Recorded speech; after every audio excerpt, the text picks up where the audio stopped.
So the playoffs are upon us, man. I'm so excited for this video. I'm so excited for the playoffs in general, but I want to jump straight into it. Let's go straight to the Eastern Conference with the first seed versus the eighth seed, aka the Miami Heat versus the Atlanta Hawks. I do think the Atlanta Hawks are going to get the win tomorrow. I don't know if Jared Allen's going to play or not. He basically said he's 50-50, so I don't really know if he's going to play. But if he does play, it's the Cavaliers. If he doesn't play, it's the Atlanta Hawks. So my final prediction is probably going to be the Atlanta Hawks, but it's not going to matter because the Miami Heat are about to handle that shit. They're about to handle that shit. I don't really know if it's going to be like 5 or 6 games, but I'm going to go with 6 games. Got some defensive guys like Jimmy Butler, Bam Adebayo, PJ Tucker. I mean, not to mention Kyle Lowry's a plus defender if you ask me.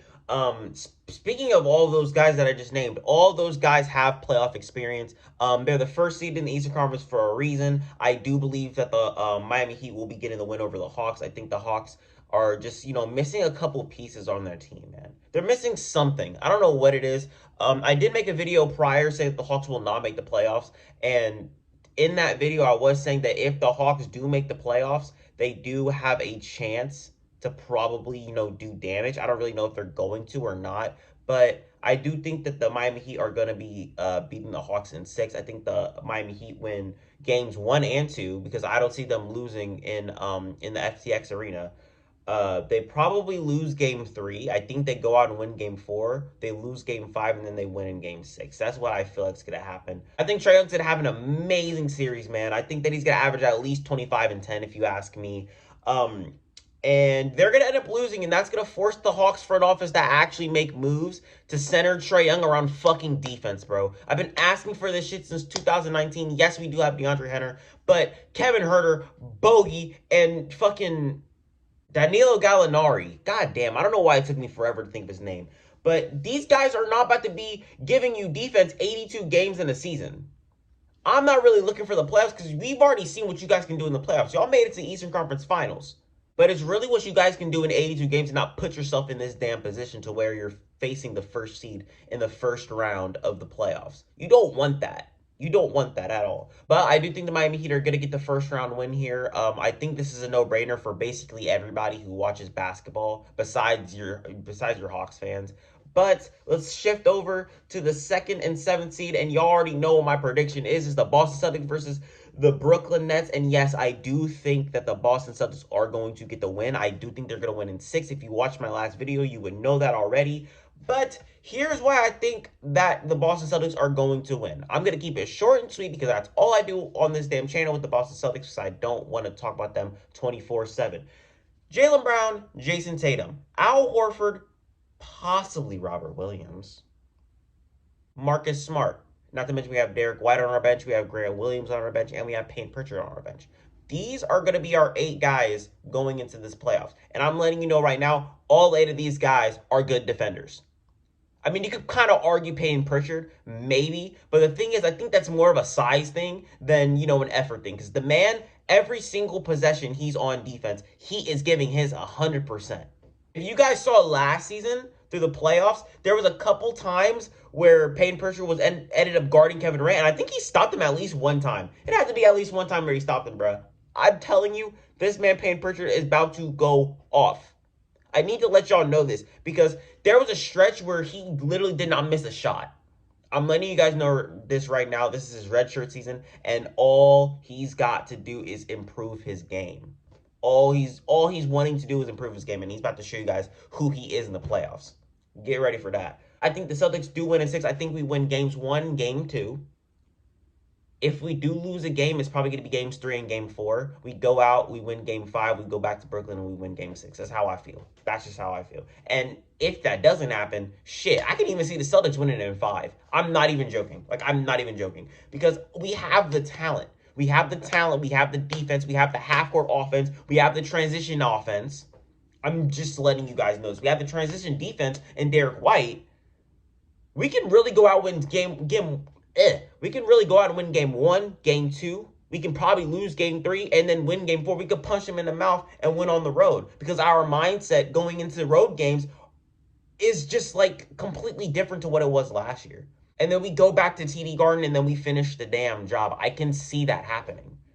I don't see why it can't happen. You know, now I'm not going to be discrediting Kyrie Irving. I'm not going to be discrediting Kevin Durant. But those two guys can only take you so damn far. I mean, yes, they have Seth Curry, they have Andre Drummond, but outside of them four, I don't see anybody doing anything consistently. Maybe Patty Mills, but, you know, Ime Udoka say he know how to lock Patty Mills' ass up. We know how to lock Patty ass up.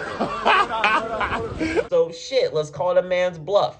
But yes, I do think the Boston Celtics are going to get this win in 6 games. Fight me on it. I don't give a fuck. Fight me on it. Boston Celtics fan, and I'm about to ride my team till I fucking die, bro. This next one is probably the easiest one out of both Eastern Conference and Western Conference to predict, and it's the Milwaukee Bucks versus the goddamn Chicago Bulls, man. I don't know what happened to Chicago Bulls, but they fell off a damn cliff. They fell off a cliff. And I'm going to let you guys know why they fell off a cliff. Their whole entire, you know, identity was them being able to get a stop and then transition. Their fast break points were coming in hot, and then Lonzo Ball went down. And that is exactly why they're, you know, losing. I genuinely do think it's because they've lost their identity. They've lost the guy who makes their identity, you know, show. And that is literally Lonzo Ball. I said, like, at the beginning of the season that Lonzo Ball is a very good playmaker when it comes to fast break. And that is exactly what the Bulls were doing at the beginning of the season. That's why they were the first seed. And now all of a sudden that Lonzo Ball's down, they start losing games. And I'm letting you know that Lonzo Ball is probably, if you're asking me, one of the most important pieces to seeing this Chicago Bulls team win. And maybe they'll do it next year when he comes back. But they're not going to be doing it in the series because Giannis is about to be too much for them. Chris Middleton and his tryhard ass about to be too much for them. Jrue Holiday's defense is about to be too much for them. And to be honest with you, I think Brook Lopez cooks the hell out of Nikola Vucevic, man. Because that's another thing. Vuce has been such an ass defender this season. I don't even know what to do. Like, I don't even know what to say about Vucevic because he really did let me down. I remember when they traded for that nigga through the trade deadline last season, and I'm like, oh damn, the Bulls are about to make a push for the play-in. It's about to happen, y'all. They missed the whole entire playoffs, and I'm sitting here like, what the fuck? Why? Oh damn, I remember why. It's because Vucevic's defense is fucking shitty. I got the Milwaukee Bucks in 5 games. I think that this is about to be a gentleman's sweep. I think that they might win 3 games. The Chicago Bulls might come out swinging. They want it more, and then next thing you know, the Bucks win the next game at home. It's bound to happen. I'm not gonna lie, it's bound to happen. But I got Bucks in 5 on that one. This next series is probably going to be the best series out of all the first round matchups this playoffs. And it is the Philadelphia 76ers and the Toronto Raptors, man. The reason why I think this series is going to be so good is because on one side you have the Philadelphia 76ers with James Harden, Joel Embiid, and Doc Rivers.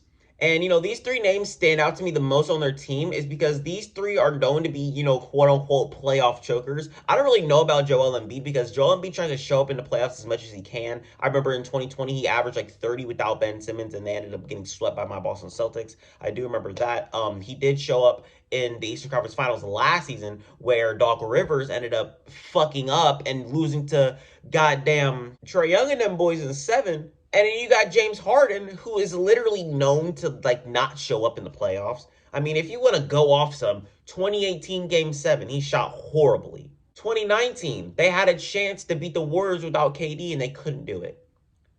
2020, lost to the Lakers in 5. 2021, he got injured. Came out Game 7 and played like ass. I mean, granted, he was playing on one fucking leg, but he played like ass regardless. Those ones are just off the top of my head. And I know that there is more games out there that James Harden hasn't shown up in where his team needed to get the W. But let's shift over to the Toronto side. And to be honest with you, man, it's really looking good for them. I'm not gonna lie. Even though they don't have home court advantage, I really do think that they can push this team to 7 games. Sorry if my camera keeps moving, by the way. The camera just shut off out of nowhere. But as I was talking about, I really do think that this Toronto Raptors team can take the Sixers to 7. I'm not saying that they can win. I'm not saying that they can lose. But I do think that they have the talent on their team to take the Philadelphia 76ers to 7. And the reason why I think that they can is because Matisse Thybulle is ineligible to play in Toronto because he is unvaccinated. I think that right there alone changes a lot because he is one of the best defenders in the NBA right now and one of the best defenders, if not the best defender on the Philadelphia 76ers. And to be honest with you, he really is their only defender. The only guy who I can say confidently that can give me good defense every single damn possession. And not having that on the road is going to be so terrible for the Philadelphia 76ers. And I really think that the red hot and hungry Toronto Raptors can take advantage of that. And to be honest, that's not even one of the main reasons why I think that they can. Let's just go off a list here. They have championship DNA and Fred VanVleet, OG Anunoby, Pascal Siakam. They have a championship coach in Nick Nurse who is very good at making adjustments. And not to mention, speaking of Nick Nurse, the man loves the game plan for Joel Embiid. And to be honest with you, it works every single fucking time, bro. I remember back in 2019 when they played them in the Eastern Conference semifinals, he held Joel Embiid to literally no points. A big fat fucking goose egg, man. And to be able to do that when your best center on the fucking court is Marc Gasol, I think you got to applaud that. I think you got to applaud the coaching at that point, to be honest with you. And another reason is Pascal Siakam. Just Pascal Siakam, man, because he has been an all-NBA player, if you ask me, all season long, bro. I remember he missed a couple games because he was injured. I can't remember what his injury was, but when he came back, oh my God, he was on a tear. He was on a tear so much to where he had people thinking that he was going to be an all-star this year. He did not get the all-star nod, but people were saying that he can be an all-star this season. And he missed so many games through that point from the from all-star game to the beginning of the season. He missed a lot of games. He was playing that good. Missed more time, came back again, and just continued to go insane, man. You just got to give him his credit at this point. He is an all-NBA player. He is a very good basketball player. And I do think maybe you can say that Joel Embiid can stop him. But the way that he moves, I really do think that it's going to be a little bit hard for him to stop Siakam. But through all the things I just said right now, I'm about to give you my pick, and I really do think that Philly is going to get the win in 7. I don't see them losing, to be honest with you. Now, we can finally go over to the Western Conference, and I want to start with the 1A matchup, and that is the Phoenix Suns versus the Los Angeles Clippers. Yes, I do think the Clippers are going to be beating the Pelicans tomorrow. But, I mean, if you're asking me, this series ain't going to go on for long. I got the Suns in 5, bro. Next, let's talk about the 2-7 real quick. That is the Grizzlies and the Timberwolves. Y'all saw what the hell happened when the Timberwolves beat the Los Angeles Clippers a couple nights ago, man. Y'all all saw that shit, bro. That was the craziest, funniest, and most passionate shit I've ever seen in my whole entire life. Don't be making fun of them, by the way. Don't be making fun of them. Let the niggas be happy. I mean, goddamn. But they're about to be playing the Grizzlies, the young Grizzlies, the hot Grizzlies, the second-seed Grizzlies, the 56-win Grizzlies, and the well-coached Grizzlies. I mean, 20-3 without Ja Morant is insane to me. But I do think that the Wolves are going to push them to their limit. I think that their youth is going to really show. You know, I'm really excited for this matchup because in the regular season, I was looking forward to every single one of their games that they've played between the Grizzlies and the Wolves. I was looking forward to it. But now I get to see it in a 7-game setting, and I'm so excited for that, man. But I do not think that the Wolves are going to be able to get the win here. I do think the Grizzlies are going to win this in 6. I think Ja Morant, Desmond Bane, somebody's going to need to step up, by the way, for the Grizzlies. And that's going to be for another video. Maybe an X Factor video. But I don't know about that. Somebody's going to need to step up for this damn Grizzlies team so they can win. Because Ja Morant's going to only be able to carry the load as much as he can. I do think that Desmond Bane is probably going to step up for them. And I think that is going to be too much for them to handle. I think that the Grizzlies defense is going to be too much to handle for the Wolves. But I think this is going to be a good series, man. I think the Wolves defense is going to pester the Grizzlies as much as they can, but I do not think it's going to be able to get the job done. I think the Grizzlies win this in 6. This next series I want to talk about is the 3-6 matchup. It's the Golden State Warriors versus the Denver Nuggets, man. I mean, you all already know about the Denver Nuggets. They have an MVP in Nikola Jokic. I do believe that he's going to win MVP this season. But on the Golden State Warriors side, it's kind of, it's kind of interesting because they don't have Stephen Curry. We don't know what the update is on Stephen Curry. I think he's going to be able to play in game 1. I'm not too sure, but if they do, I got the Warriors winning this in 6.